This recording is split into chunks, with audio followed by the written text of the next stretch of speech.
اب یہاں حضرت یوسف علیہ السلام کی یہ خاص بات ہے، سبحان اللہ، حضرت یوسف علیہ السلام کی یہ بہت اہم بات ہے کہ حضرت یوسف علیہ السلام ہر جگہ ایک ہی حالت میں آپ کو نظر آئیں گے۔ ہم غور کریں، ہمیں حضرت یوسف علیہ السلام ایک ہی حالت پر اپنے ایمان، اپنے دین، اپنے عقائد، اپنے اعمال، اپنے اخلاق پر ہر جگہ سیم نظر آئیں گے۔ اس کو کہتے ہیں ثبات علی المبادی، اپنی بنیادوں پر ہر جگہ جمے رہنا، اپنی بنیادوں سے چمٹے رہنا، بنیادوں پر جمے رہنا، حالات کیسے بھی آئیں، فتنے کیسے بھی آئیں، آزمائشیں کیسی بھی آئیں، ہمیشہ ایک حال میں۔ دیکھو جب وہ آئے تھے مصر میں، اس عزیز مصر نے ان کو خریدا تھا اور غلام بنا کر جب عزیز مصر گھر لے کر گیا تو وہاں اللہ تعالیٰ نے وہاں حضرت یوسف علیہ السلام کے لیے کیا جملہ استعمال کیا تھا کہ اب ہم نے یوسف کو یہاں پر ٹھکانہ دیا ہے اور ہم اس کو خواب کی تعبیر کا علم سکھائیں گے۔ اور آگے اللہ تعالیٰ نے کہا کہ جب وہ بڑے ہو گئے تو ہم نے ان کو حکم دیا اور علم دیا، وَكَذَلِكَ نَجْزِي الْمُحْسِنِينَ، ہم محسنین کو ایسا ہی بدلہ دیتے ہیں۔ اللہ اکبر۔ وہاں ان کے محسن ہونے کی گواہی خود اللہ نے دی کہ یہ اچھے ہیں۔ محسن یعنی اللہ کے ساتھ بھی ان کا تعلق اچھا ہے، مخلوق کے ساتھ بھی سلوک اچھا ہے، اس کو کہتے ہیں محسن۔ تو وہاں اللہ تعالیٰ نے گواہی دی۔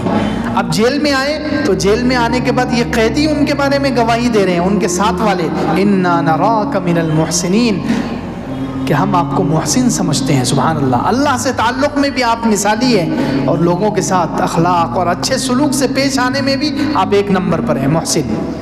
دیکھیے ہر حال میں غلام بن کر تھے جب بھی محسن تھے، جیل میں گئے جب بھی محسن ہیں، اور آگے جب جیل سے نکل کر بادشاہ بن گئے، جیل سے نکل کر بادشاہ بن گئے تو ان کے بھائی حضرت یوسف علیہ السلام کے جو سوتیلے بھائی ہیں وہ ابھی پہچانا نہیں انہوں نے حضرت یوسف علیہ السلام کو۔ انہوں نے کیا کہا تھا کہ ہمارے اس بھائی کو چھوڑ دیجئے، ایھا العزیز ان لہ ابا شیخا کبیرا فخذ احدنا مکانا انا نراک من المحسنین۔ سبحان اللہ، کہ اے عزیز مصر آپ ہمارے بھائی کو چھوڑ دیجئے، اس کے بوڑھے والد ہیں، ہم میں سے کسی ایک کو اس کی جگہ پر لے لیجئے، ہم آپ کو محسن سمجھتے ہیں۔ سبحان اللہ، یہ کوئی آسان بات نہیں ہے۔ انسان زندگی کے ہر مرحلے میں ہر جگہ پر اپنے دین پر، اپنے اخلاق پر، اپنے اعمال پر ایک جیسا ہو، بہت مشکل سے۔ ثابت قدمی، استقامت اتنی زبردست کہ اللہ تعالیٰ بھی گواہی دے رہے ہیں کہ یہ محسن ہے، جیل کے ساتھی بھی گواہی دے رہے ہیں محسن ہے، اور جیل میں سے نکل کر بادشاہ بننے کے بعد تو آدمی عام طور پر کیا ہوتا ہے، بادشاہ بننے کے بعد تو پورے اخلاق چھوڑ دیتا ہے۔ ایسے ہی ہوتا ہے دنیا میں، جو بادشاہ بن گیا اچھے اخلاق، اچھی عادتیں رخصت ہو جاتی ہے، پھر وہ مال آ گیا، دنیا کی چیزیں آ گئی تو اس کے اندر اس کا رنگ نیا نکل جاتا ہے۔ لیکن حضرت یوسف علیہ السلام بادشاہ بننے کے بعد بھی وہی حالت میں ہے۔ یہ ہے بہت اہم بات ہے کہ اپنے مبادی پر جمنا، استقامت، اپنے ایمان پر، اپنے عقیدے پر، اپنے اخلاق پر، عادتوں پر، زندگی کے ہر لمحے میں ایک ہی طرح قائم رہنا، یہ ہے محسن۔ ایسے لوگوں کو اللہ تعالیٰ بہت نوازتے ہیں، ایسے لوگوں کا اللہ تعالیٰ کے پاس بہت بڑا مقام ہے۔ حضرت ابو بکر تھے ان میں سے۔ حضور صلی اللہ علیہ وسلم کے انتقال کے بعد فتنوں کی آندیاں چلی، بہت سارے لوگ مرتد ہو گئے، مدینے پر حملے کی خبریں آنے لگی۔ اس وقت کچھ لوگوں نے زکوٰۃ کا انکار کر دیا، تو حضرت ابو بکر رضی اللہ عنہ نے اعلان کیا کہ جو مرتد ہو گئے ان سے بھی میں جہاد کروں گا، ان سے بھی لڑائی کروں گا، اور جنہوں نے زکوٰۃ دینے سے انکار کر دیا ہے ان سے بھی میں تلوار سے جنگ کروں گا، تلوار سے لڑائی کروں گا۔ تو حضرت عمر رضی اللہ عنہ جیسی شخصیت، حضرت عمر جیسا بہادر، وہ کہہ رہے ہیں کہ آپ ابھی تھوڑا سا نرم ہو جائیے، جو زکوٰۃ کا انکار کر رہے ہیں یہ مسلمان تو ہے بیچارے، نماز تو پڑھتے ہیں، وہ روزہ تو رکھتے ہیں، حج تو کرنے والے ہیں، خالی ایک چیز کا انکار کر رہے ہیں، آپ اتنی سختی کیوں کر رہے ہیں ان کے خلاف؟ ابھی ہمیں کافروں سے لڑنا ہے، رومیوں اور عیسائیوں سے لڑنا ہے، جو پورے اسلام سے نکل چکے ان سے لڑنا ہے، تو یہ ابھی جو زکوٰۃ کا انکار کر رہے ہیں مسلمان تو ہیں، ان سے بھی لڑیں گے تو پھر اتنا لشکر ہم کہاں سے لائیں گے؟ حضرت عمر رضی اللہ عنہ جیسی شخصیت کر رہی ہے۔ تو حضرت ابو بکر رضی اللہ عنہ نے حضرت عمر کو ڈانٹ دیا، اللہ اکبر، اجبار فی الجاہلیت وخوار فی الاسلام، تو زمانے جاہلیت میں بڑا بہادر تھا، اسلام میں بزدل بن رہا ہے، اللہ اکبر۔ حضرت ابو بکر ہی کی شان ہے کہ وہ حضرت عمر کو یہ جملہ کہہ سکے، ورنہ حضرت عمر کو یہ جملہ کون کہہ سکتا ہے کہ تو اسلام جاہلیت کے زمانے میں تو بڑا بہادر تھا، اب اسلام میں تو بزدل بن رہا ہے؟ نہیں، ایک رسی بھی اگر کوئی حضور صلی اللہ علیہ وسلم کے زمانے میں دیتا تھا اور آج نہیں دے گا میں اس سے لڑوں گا. حضرت ابو بکر رضی اللہ عنہ کی اس استقامت، اس اپنے عقیدوں پر، اعمال پر، حضور صلی اللہ علیہ وسلم جو دین دے کر گئے اس دین پر جماؤ کی وجہ سے پوری امت جم گئی. علماء کہتے ہیں کہ اگر حضرت ابو بکر نہ ہوتے اسلام ہلاک ہو جاتا. عبداللہ ابن مسعود رضی اللہ عنہ کا قول ہے کہ اگر ابو بکر نہ ہوتے اسلام اس وقت دنیا سے مٹ گیا ہوتا. تو یہ ہے جمنا. جو جمتے ہیں پھر حضرت ابو بکر کا مقام بھی کتنا اونچا ہے، کوئی صحابی بھی ان کے مقام تک نہیں پہنچ سکتا. تو ایسے لوگ جو جمتے ہیں اپنی استقامت کے ساتھ، اپنے عقائد پر، اعمال پر، اخلاق پر، عادتوں پر، کسی فتنے سے نہیں ڈرتے، کسی کے ڈرانے سے نہیں ڈرتے، کسی طاقت سے نہیں ڈرتے، کسی گمراہ کرنے والے سے گمراہ نہیں ہوتے، تو ایسے لوگوں کا بڑا اونچا مقام ہے. اصحاب اخدود کا واقعہ قرآن میں سورۃ البروج میں اللہ تعالیٰ نے بیان کیا ہے. کچھ لوگ مسلمان ہو گئے. اس زمانے کا بادشاہ کافر تھا. بادشاہ نے خندق بنائی، بڑا گڑھا کھودا اور اس میں ایمان والوں کو ڈالنے لگا. کئی ہزاروں ایمان والوں کو اس میں ڈال دیا. وہ ایمان والے اپنے ایمان سے نہیں پھرے، انہوں نے جان دے دی. آگ میں وہ جل کر بھسم ہو گئے اللہ کے لیے، لیکن اپنے ایمان کو نہیں چھوڑا. ایمان پر جمے رہے، اپنے عقائد پر، اخلاق پر، عادتوں پر جمے رہے. اللہ تعالیٰ نے قرآن میں ان کا تذکرہ کر دیا ہے. سبحان اللہ. پورے قرآن میں ان کے نام سے ایک سورت آ گئی اور قرآن میں ان کا تذکرہ، ان کے جنتی ہونے کا تذکرہ کر دیا ہے. اور جو بادشاہ تھا اس کے جہنمی ہونے کا اور اس کے عذاب کا تذکرہ اللہ تعالیٰ نے قرآن میں کر دیا ہے. فرعون کی باندھی وہ بھی جمی رہی. فرعون کی باندھی تھی، اس کی بیٹی کو کنگھی کر رہی تھی اور اس کے ہاتھ سے کنگھی چھوٹ گئی. اس نے بسم اللہ کہہ کر کنگھی اٹھائی.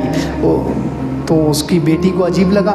فرعون کی بیٹی کہنے لگی کہ یہ کنگھی تم نے جو اٹھائی ہے. ابن ماجہ میں یہ روایت ہے، ابن ماجہ میں یہ روایت ہے، حدیث کی کتاب ہے ابن ماجہ، اس میں یہ واقعہ ہے. تو اس نے بسم اللہ کہہ کر کنگھی اٹھائی. تو اس باندھی فرعون کی بیٹی نے کہا کہ تم نے کس کا نام لیا ہے؟ میرے ابا کا نام لیا ہے. تو اس باندھی نے کہا کہ نہیں، میرا، تمہارا، تمہارے ابا کا، سب کا رب وہ ہے جو آسمان میں، جو اللہ ہے. تو اس نے جا کر باپ سے شکایت لگائی. تو فرعون نے دربار میں بلا لیا اور آگ جلائی یا بڑی کڑھائی میں پانی گرم کیا. اس کے ایک ایک کر کے اس کے بچے کو اندر ڈالا گیا. اس کی نگاہوں کے سامنے ایک ایک بچے کو اندر ڈالا گیا. پہلے بڑے بچے، پھر چھوٹے بچے، پھر سب سے چھوٹی جو بچی تھی اس کو جب ڈالا جانے لگا تو یہ ماں تھوڑی اس وقت تھوڑے قدم ڈگمگانے لگے کہ ایک ہی بچی بچی ہے، تھوڑا کمپرمائز کر لیتی ہوں میں، تھوڑا جو ہے اپنا نرم رویہ اختیار کر لیتی ہوں، یہ سوچ کر وہ تھوڑا ڈگمگانے لگی. تو اللہ تعالیٰ نے اس بچی کو زبان دی. اس بچی نے کہا یا اماں اثبتی فإنکی علی الحق، اے اماں جان صبر کر لے، ثابت قدم ہو جا، اس لیے کہ تو حق پر ہے. یہ بچی کے اس جملے کی وجہ سے ماں ثابت قدم ہو گئی اور وہ بھی آگ میں جل گئی، لیکن اپنے ایمان کو نہیں چھوڑا، اپنے عقائد کو نہیں چھوڑا، اپنے دین کو نہیں چھوڑا. تو اللہ رب العزت نے کتنا اونچا مقام دیا. حضور صلی اللہ علیہ وسلم معراج کے لیے جا رہے ہیں اور اس کی قبر سے جنت کی خوشبو سونگھ رہے ہیں. فرعون کے زمانے کے فرعون کی طرف سے جو جادوگر آئے، جادوگروں کے اندر کیا ہے؟ یہ ثابت قدمی ہے. جادوگر آئے اور فرعون نے ان کو لالچ دی کہ تم اگر آج جیت گئے تو تمہیں مقرب بنا لوں گا، تم لوگوں کو بالکل قریبی کرسیاں مل جائے گی، بڑے بڑے عہدے دے دوں گا. تو وہ تیار ہو گئے، لیکن جیسے ہی انہوں نے حضرت موسیٰ علیہ السلام کا معجزہ دیکھا سمجھ میں آ گیا کہ یہ جادوگر نہیں ہے، یہ اللہ کے نبی ہیں. فوراً فَأُلْقِيَ السَّحَرَةُ سَاجِدِينَ، سجدے میں گر گئے. اب فرعون نے ڈرایا کہ میں تمہیں سولی دے دوں گا، تمہارے اعضاء لَأُقَطِّعَنَّ أَيْدِيَكُمْ وَأَرْجُلَكُمْ مِنْ خِلَافٍ وَلَأُصَلِّبَنَّكُمْ فِي جُذُوعِ النَّخْلِ وَلَتَعْلَمُنَّ أَيُّنَا أَشَدُّ عَذَابًا وَأَبْقَىٰ. ہاتھ اور پیر، ایک سیدھا ہاتھ اور الٹا پیر، الٹا ہاتھ اور سیدھا پیر، اس طریقے سے تمہارے ٹکڑے ٹکڑے کروں گا اور سولی پر لٹکا دوں گا. تو وہ کہنے لگے کیا سبحان اللہ، کیا جماؤ ہے دیکھو کہ ایمان پر، دین پر، اپنے مبادی پر، اپنی بنیادوں پر جمے رہے. کہنے لگے فَقْضِ مَا أَنْتَ قَاضٍ إِنَّمَا تَقْضِي هَذِهِ الْحَيَاةَ الدُّنْيَا، جو کر سکتا ہے کر لے. تو کیا کرے گا؟ زیادہ سے زیادہ دنیا کی زندگی ختم کرے گا، اور کیا کرے گا؟ اِنَّا آمَنَّا بِرَبِّنَا، ہم تو اپنے رب پر ایمان لائے ہیں، لِيَغْفِرَ لَنَا خَطَايَانَا، تاکہ وہ ہماری غلطیوں کو معاف کر دے. تو فرعون نے بعض تفسیروں میں ہے کہ فرعون نے بہت سارے کو، ان میں سے اکثر لوگوں کو پھانسی پر چڑھا دیا، لیکن دیکھیں کتنا بڑا مقام ملا کہ صبح آئے تھے وہ تو جادوگر تھے، صبح آئے تھے جادوگر تھے، فرعون کے ساتھی تھے، لیکن شام میں جب وہ شہید ہوئے ہیں تو ان کا مقام حضرت موسیٰ علیہ السلام کے صحابی اور شہداء میں اور نیک لوگوں میں ان کا شمار ہو گیا، سبحان اللہ، ان کے جمنے کی وجہ سے۔ تو مبادی پر، اپنی بنیادوں پر، اپنے ایمان پر، اپنے اعمال پر، اپنے اخلاق پر جمے رہنا، سامنے کتنی ہی آزمائش آئے، کیسے ہی فتنے آئے، گمراہ کرنے والے کتنا ہی گمراہ کرنے کی کوشش کریں، لیکن اپنے دین پر، اپنے اعمال پر، اللہ کی محبت پر جمے رہنا بہت ضروری ہے۔ اس کے لیے کچھ اعمال علماء نے لکھے ہیں۔ دین پر ہمیں ثابت قدمی کیسے ملے گی، ایمان پر، اخلاق پر، اچھی عادتوں پر ہم کیسے جمیں گے، اس کے لیے کچھ اسباب ہیں۔ سب سے پہلا سبب ہے قرآن سے تعلق۔ سب سے پہلا سبب کیا ہے؟ قرآن سے جس کا جتنا تعلق ہوگا، قرآن کو جو جتنا سمجھے گا، اللہ تعالیٰ اس کو جمائیں گے۔ 19ویں پارے کی آیت ہے، کافروں نے کہا وقال الذین کفروا لولا نزل علیہ القرآن جملۃ واحدہ، کہ اس شخص پر ایک ساتھ قرآن کیوں نازل نہیں ہو جاتا۔ کافروں نے یہ اعتراض کیا، اللہ تعالیٰ نے فرمایا کذالک لنثبت به فؤادک، ہم آہستہ آہستہ قرآن کو اتار رہے ہیں تاکہ قرآن کے ذریعے سے آپ کے دل کو جما دے۔ تو دیکھیے قرآن کے ذریعے سے سب سے زیادہ انسان کو ثابت قدمی ملتی ہے، دین پر، اپنے اعمال پر، اپنے عقائد پر، اپنے اخلاق پر ثابت قدمی نصیب ہوتی ہے قرآن کی وجہ سے۔ تو قرآن سے تعلق ہونا ضروری ہے، گہرا تعلق، قرآن کا اچھا خاصا علم اور قرآن کی سمجھ اپنے دین پر جمنے کے لیے پہلا سبب۔ دوسرا سبب ہے نیک اعمال پر پابندی۔ نیک اعمال پر پابندی، نیک اعمال کے لیے مشقت اٹھانا، کتنی بھی تکلیفیں آئیں، نیک اعمال، بیمار ہو، مریض ہو، بڑے زیادہ سے زیادہ بخار ہو اور کوئی مجبوری ہو، نماز نہ جائے، اعمال نہ جائے، اس سے بھی اللہ تعالیٰ آگے چل کر فتنوں کے وقت میں ثابت قدمی دیتے ہیں، جمع دیتے ہیں۔ 5ویں پارے کی آیت ہے وَلَوْ أَنَّهُمْ فَعَلُوا مَا يُوعَظُونَ بِهِ لَكَانَ خَيْرًا لَهُمْ وَأَشَدَّ تَثْبِيتًا، اگر یہ لوگ عمل کرتے اس چیز پر جس کی ان کو نصیحت کی جاتی ہے، وَلَوْ أَنَّهُمْ فَعَلُوا مَا يُوعَظُونَ بِهِ لَكَانَ خَيْرًا لَهُمْ، تو یہ ان کے لیے بہتر ہوتا، وَأَشَدَّ تَثْبِيتًا، اور ان کے لیے جمنا آسان ہوتا۔ تو نیک عمل جو مشقت کے ساتھ کرتا ہے اللہ تعالیٰ اسے ثابت قدم رکھتے ہیں، ثابت قدمی دیتے ہیں، وہ کبھی بھی اپنے دین سے، اپنے اخلاق سے، اپنے ایمان سے پھرے گا نہیں۔ دوسرا سبب۔ تیسرا سبب ہے انبیاء کے واقعات سننا، انبیاء کے، نبیوں کی ہسٹری، تاریخ پڑھنا اور سننا، اور صحابہ اور نیک لوگوں کی۔ قرآن میں اللہ تعالیٰ نے حضور اقدس صلی اللہ علیہ وسلم سے کہا 12ویں پارے میں وَكُلًّا نَقُصُّ عَلَيْكَ مِنْ أَنْبَاءِ الرُّسُلِ مَا نُثَبِّتُ بِهِ فُؤَادَكَ، ہم آپ کے سامنے نبیوں کے واقعات اس لیے بیان کرتے ہیں تاکہ اس کے ذریعے سے آپ کے اندر ثبات قدمی، آپ کے اندر جماؤ پیدا ہو۔ دیکھیے نبیوں کے واقعات، تو مفسرین کہتے ہیں نبیوں کے بھی واقعات، صحابہ کے بھی، اور صلحاء، نیک لوگوں کے واقعات، ان کے جتنے واقعات سنیں گے اس سے آدمی کو اپنے دین پر ثابت قدمی نصیب ہوتی ہے، اپنے دین پر جماؤ نصیب ہوتا ہے۔ تیسرا سبب ہے۔ چوتھا سبب ہے دعا کرنا۔ چوتھا سبب ہے دعا کرنا۔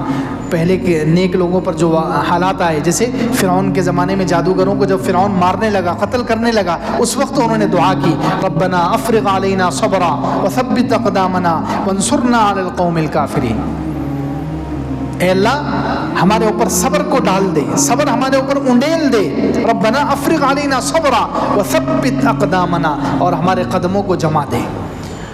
تو اپنے دین پر، اپنے ایمان پر، اپنے اخلاق پر، اپنے اعمال پر، اپنے کردار پر جمنے کے لیے چوتھا سبب ہے دعا۔ زیادہ سے زیادہ دعا کا اہتمام کرنا چاہیے، دعا کی برکت سے اللہ تعالیٰ جماؤ نصیب کرتے ہیں۔ 5واں سبب ہے نیک ایسے لوگوں کے ساتھ رہنا جو دین پر جمنے میں مددگار ہوں۔ ایسے لوگوں کے ساتھ نہ رہیں جو بزدل ہوں، خود بھی دین پر نہیں جمتے اور دوسروں کو بھی جمنے نہیں دیتے۔ ایسے لوگ تلاش کرنا، ایسے لوگوں کی صحبت، ایسے لوگوں کے ساتھ رہنا، جیسے صحابہ تھے حضرت ابوبکر کے ساتھ۔ صحابہ کس کے ساتھ تھے؟ حضرت ابوبکر رضی اللہ عنہ کے ساتھ۔ تو قدم ڈگمگا رہے تھے، حضرت ابوبکر نے تقریر کر کے سب کے قدم جما دیے۔ تو ایسے لوگوں کے ساتھ رہنا جو خود بھی ثابت قدم ہو، مضبوطی کے ساتھ جمنے والے استقامت والے ہوں اور ہماری بھی ہمت بڑھا کر ہمیں بھی ثابت قدم رہنے میں مدد کرے. یہ پانچواں سبب ہے اپنے دین پر، اپنے ایمان پر، اپنے اخلاق پر جمنے کے لیے. چھٹا سبب ہے آخرت کو یاد رکھنا. آخرت کو یاد رکھنا. آخرت آنے والی ہے، آخرت میں ثواب ملنے والا ہے، آخرت ایک حقیقت ہے. اس کو جو جتنا یاد رکھے گا اس کے لیے جمنا آسان ہوگا. جیسے انصار سے، حضور صلی اللہ علیہ وسلم کے جو ساتھی تھے انصار، مدینہ منورہ کے رہنے والے، ان سے ایک مرتبہ حضور صلی اللہ علیہ وسلم نے کیا ارشاد فرمایا کہ جب میں دنیا سے چلا جاؤں گا تو تم پر حالات آئیں گے. انصار سے کہا لوگ تمہیں ستائیں گے، لوگ تمہیں پریشان کریں گے، تم نے صبر کرنا ہے، اور حتی تلقونی علی الحوض، یہاں تک کہ حوض کوثر پر مجھ سے ملاقات کر لینا. اللہ اکبر. مجھ سے بدلہ لے لینا وہاں پر، یہاں صبر کرنا ہے. تو آخرت کو یاد دلایا ان کو کہ ثابت قدم رہو گے، صبر کیسے کرو گے؟ آخرت کو یاد رکھنا. آخرت کو جو یاد رکھتا ہے تو وہ دنیا میں اس کے لیے جمنا آسان ہو جاتا ہے. آخرت جس کی نگاہوں سے ہٹ گئی، دنیا ہی سامنے ہے، ظاہر سی بات ہے وہ پھر اپنے ایمان کو چھوڑ دے گا، کمپرومائز پر آ جائے گا، کیونکہ آخرت سامنے نہیں ہے. جس کے سامنے آخرت ہے تو وہ کہے گا میرے بدن کے ٹکڑے ہو جائیں، میرا ایک ایک بال اکھاڑ لیا جائے، ایک ایک ناخن اکھاڑ لیا جائے، میں کیوں اپنے دین سے ہٹوں؟ میں کیوں اپنے ایمان سے، اپنے قرآن سے، قرآن کے ایک نقطے سے میں کیوں پیچھے ہٹوں؟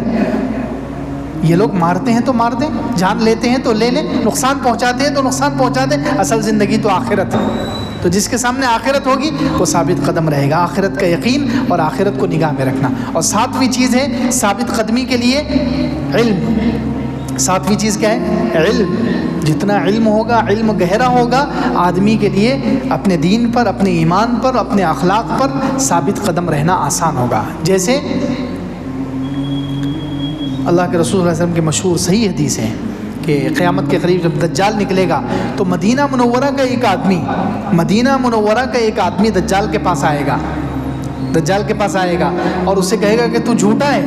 دجال اس کے سامنے اپنے کرتب دکھائے گا، اپنے تماشے، اپنے کارنامے دکھائے گا اور کہے گا تو مجھے رب مانتا ہے یا نہیں مانتا؟ وہ کہے گا میں نہیں مانتا ہوں، تو دجال ہے. تو وہ اس کے 2 ٹکڑے کر دے گا. دجال اس مومن کے 2 ٹکڑے کر دے گا، اس کے بیچ میں سے گزرے گا، پھر دوبارہ زندہ کرے گا. اللہ تعالیٰ اس کو اتنی طاقت دیں گے، ایک ہی مرتبہ زندہ کرنے کی طاقت دیں گے، دوسری مرتبہ نہیں. تو وہ مومن کے 2 ٹکڑے کر دے گا. دجال اس کے بیچ میں سے گزرے گا، پھر اس کو اکٹھا کرے گا، زندہ کرے گا اور کہے گا اب بتا کہ تو مانتا ہے کہ نہیں مانتا میں خدا ہوں. تو وہ مومن کیا کہے گا؟ اب تو مجھے پکا یقین ہو گیا کہ تو دجال ہے، کیونکہ مجھے اللہ کے رسول صلی اللہ علیہ وسلم کی حدیث معلوم ہے کہ وہ ایک مومن کو مارے گا، ایک مرتبہ زندہ کرے گا، دوبارہ وہ زندہ نہیں کر سکے گا. یہ علم اس کے پاس ہے، اس لیے اس کے لیے دجال کے سامنے ثابت قدم رہنا آسان ہے. اتنی بڑی گمراہی والی شخصیت ہے دجال، اتنا خبیث اور اتنا بڑا فتنہ جس کے بارے میں سارے نبیوں نے ڈرایا ہے. اس کے سامنے ثابت قدم رہنا کوئی آسان بات ہے؟ لیکن وہ مدینہ منورہ کا مومن ثابت قدم رہے گا، اس کو علم ہوگا. تو علم ایسی چیز ہے، یہ 7 اسباب ہیں جس کی وجہ سے آدمی کے لیے اپنے دین پر، اپنے ایمان پر، اپنے اخلاق پر، اپنے کردار پر جمنا اور ثابت قدم رہنا آسان ہو جاتا ہے. اللہ تعالی ہم سب کے لیے آسان فرمائے.